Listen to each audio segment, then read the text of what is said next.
Good morning, everyone. I'm Chris Wesley, Director of Student Ministries at Church of the Nativity in Timonium, and welcome to our first ever 2-minute sprint, intense subjects in a short amount of time.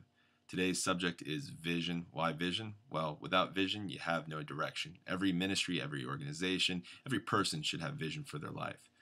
So how do you come up with vision? Well, let me share with you how we came up with ours. Our vision, first off, is we want to create authentic, consistent, irresistible examples of Jesus Christ.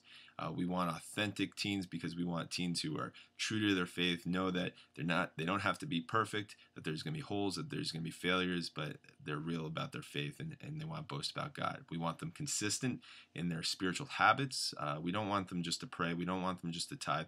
We don't want them just to read the Bible. We want them to do it consistently, and we want someone who's irresistible in their faith. And the way that you're irresistible in your faith is by sharing that story.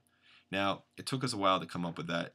When I first started ministry, I had no idea how to develop a vision statement.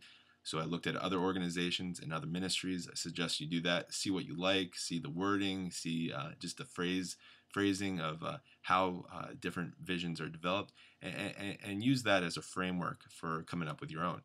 But I knew that I couldn't just adapt someone else's. I had to figure out one for my own. So after a lot of prayer and asking God, okay, what kind of teenager do we want to develop? What kind of teenager do we want to come out of our ministry? That's how our vision came. So I actually physically drew a picture and drew the characteristics and just the different things that we wanted.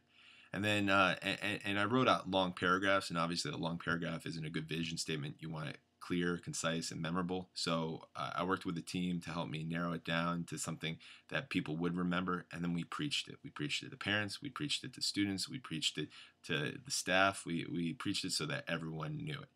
And that's how we came up with our vision. Hopefully that helps, and thank you for joining me for this 2-minute sprint.